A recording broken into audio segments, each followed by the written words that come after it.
मैं एक ऑफिस में काम करता था। मैं शादीशुदा था और मेरे 2 बच्चे थे। हमारे ऑफिस में एक लड़की काम करने आई। वह बहुत खूबसूरत थी। उसका नाम प्रिया था।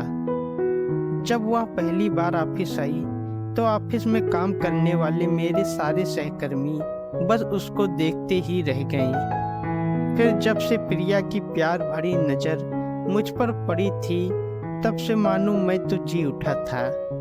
हमारे दफ्तर के सारे मर्दों में मैं ही तो सिर्फ शादीशुदा था। ऐसे में प्रिया पर मेरा जादू चलना किसी चमत्कार से कम न था। पर अब जब यह चमत्कार हो गया था, तब ऐसे में सभी को आहें भरते देख मैं खुद पर नाच कर बैठा था। मैंने तो सपने में भी नहीं सोचा था कि उस राजेश पर प्रिया फिदा होगी।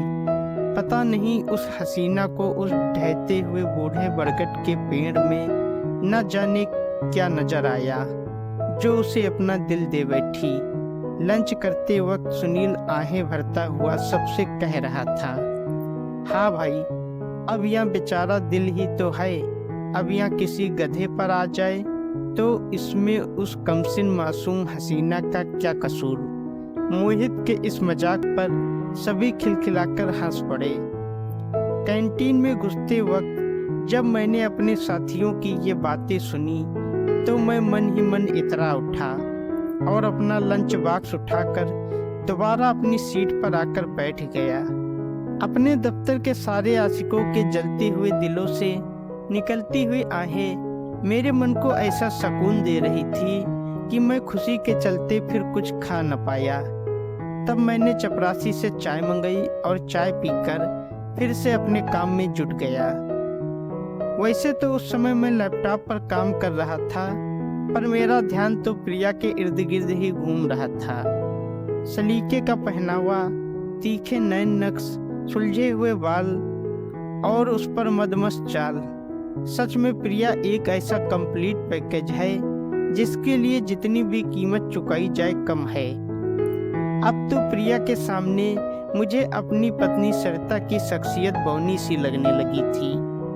वैसे सरिता में एक पत्नी के सारे गुण थे और मैं उसे प्यार भी करता था, पर प्रिया से मिलने के बाद मुझे लगने लगा था कि कुछ तो ऐसा है प्रिया में जो सरिता में नहीं है।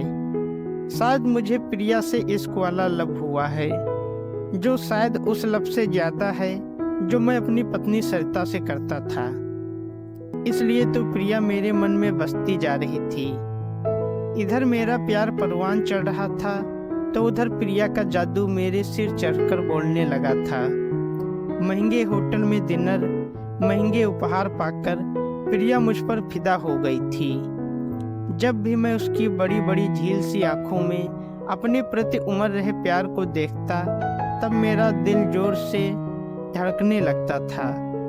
अब तो सिर्फ इसी बात की इच्छा होती कि न जाने ऐसा वक्त कब आएगा जब प्रिया की प्यार भरी नजरें मुझ पर मेहरबान होंगी और उस प्यार भरी बारिश में मेरा मन भीग जाएगा। बस इसी कल्पना की चाह में मैं फिर से जी उठा था। ऐसा लगता था मानो मैं उस मंजिल को पा गया हूँ जहाँ धरती और आसमान एक हो जाते हैं। पर सरिता मेरे अंदर आई इस बदलाव से कैसे अछूती रह पाती। अब उसकी सवालिया नजरें मुझ पर उठने लगी थी, पर मैं चुप था क्योंकि मुझे एक सही मौके की तलाश जो थी। रात को सोते वक्त जब कभी सरिता मेरे नजदीक आने की कोशिश करती, तब मैं जानबूझकर उसकी अनदेखी कर देता। तब मैं तो मुंह फेर कर सो जाता और वह आंसू बहाती रहती। मुझे उसका रोना अखरता था, पर मैं क्या करता। मैं अपने दिल के हाथों मजबूर जो था। बीतते समय के साथ मेरी प्रिया को पाने की चाह बढ़ने लगी थी, क्योंकि प्रिया की बड़ी बड़ी आंखों में मेरे प्रति प्यार का सागर तेजी से हिलोरे जो लेने लगा था। अब मुझे लगने लगा था कि शायद सही वक्त आ गया है जब मुझे सरिता से तलाक लेकर प्रिया को अपना बनाना होगा। तभी मेरी इस उमस भरी जिंदगी में खुशियों के फूल खिल पाएंगे अभी मैं सही मौके की तलाश में था कि अचानक मेरी किस्मत मुझ पर कुछ ज्यादा ही मेहरबान हो गई। सरिता के चाचा के अचानक बीमार होने के चलते वह 1 हफ्ते के लिए कानपुर क्या गई। मुझे तो मानो दबा हुआ चिराग मिल गया।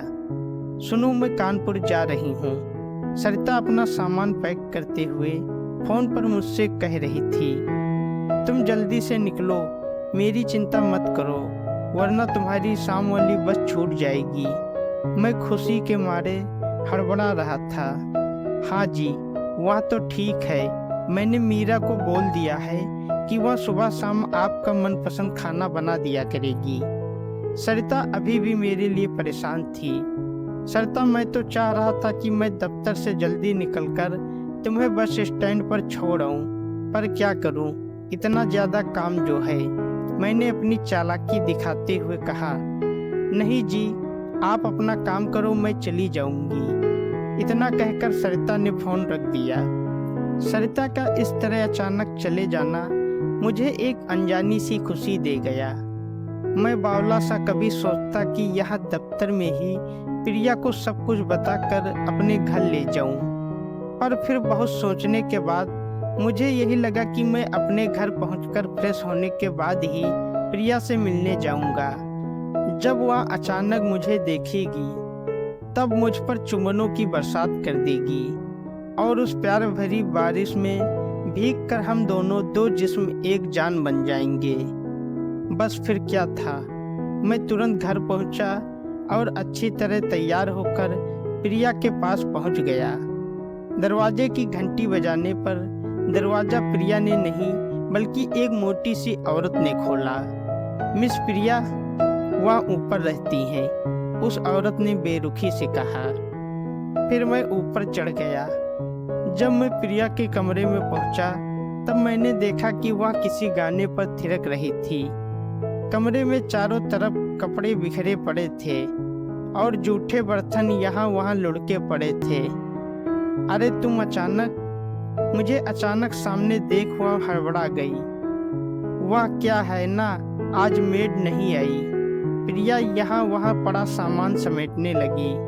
फिर उसने सामने पड़ी कुर्सी पर पड़ी धूल साफ की और मुझे बैठने का इशारा किया। फिर वह मेरे लिए पानी लेने चली गई। प्रिया के जाने के बाद जब मैंने कमरे में चारों तरफ नजर घुमाई तो गर्द की जमी मोटी सी परत को पाया। इतना गंदा कमरा देख मेरा जी मचलाने लगा। अब धीरे धीरे मुझे अपनी सरिता की कद्र समझ आने लगी थी। वह तो सारा घर शीशे की तरह चमका कर रखती है, तब भी मैं उसे टोकता ही रहता हूँ। पर यहाँ तो गंदगी का ऐसा आलम है कि पूछो मत। कुछ खाओगे क्या? पानी का गिलास देते हुए प्रिया मुझसे पूछ बैठी। हाँ, भूख तो लगी है, ये लो टोस्ट और चाय। थोड़ी देर में प्रिया मुझे चाय की ट्रे थमाते हुए बोली। डिनर में चाय देखकर मेरे सिर पर चढ़ा इसका रहा सहा भूत भी उतर गया। वह क्या है ना, मुझे तो बस यही बनाना आता है, क्योंकि सारा खाना तो काम वाली ही बनाती है। प्रिया अपना पसीना पोंछते हुए बोली तो मैं समझ गया कि अब तक मैं जो कुछ भी प्रिया के लिए महसूस कर रहा था वह सिर्फ एक छलावा था। मेरा उखड़ा मुंह देखकर तुरंत प्रिया ने अपना अगला पासा फेंका। वह तुरंत मेरे पास आई और बेशर्मी से अपना गाउन उतारने लगी। क्या कर रही हो तुम? मैं गुस्से से तमतमा उठा। अरे शर्मा क्यों रहे हो? जो करने आए थे वह करे बिना ही वापस चले जाओगे क्या? इतना कहकर वह मुझसे लिपटने लगी। उसे इस तरह करते देख मैं हड़बड़ा गया। इससे पहले कि मैं खुद को संभाल पाता उसने मुझे यहाँ वहाँ चूमना शुरू कर दिया। फिर मुझसे बोली, तुम अपनी पत्नी को तलाक दे दो और मेरे नाम अपना फ्लैट कर दो, फिर देखो कि मैं तुम्हें कैसे जन्नत का मजा दिलाती हूँ। इतना कहकर वह मुझसे लिपटने की कोशिश करने लगी। प्यार बिना शर्त के होता है प्रिया, मैं उस समय सिर्फ इतना ही कह पाया। आजकल कुछ भी मुफ्त में नहीं मिलता मिस्टर, हर चीज की कीमत होती है और हर किसी को वो चुकानी पड़ती है। इतना कहकर प्रिया जोर से हंस पड़ी। प्रिया के प्यार का यह घिनौना रूप देख मैं टूट सा गया और उसे धक्का देकर बाहर आ गया। हारी हुई नागिन की तरह प्रिया जोर से चीखते हुए बोली, राजेश, मेरा दशा तो पानी भी नहीं मांगता, फिर तुम क्या चीज हो। पर मैं अब तक अपनी कार में बैठ चुका था और मेरे इश्क वाले लब का भूत उतर चुका था। मैं जल्दी से अपने घर की ओर चल दिया। दोस्तों, अगर आपको कहानी अच्छी लगी है तो वीडियो को लाइक करें, शेयर करें और हमारे चैनल को सब्सक्राइब करें। धन्यवाद।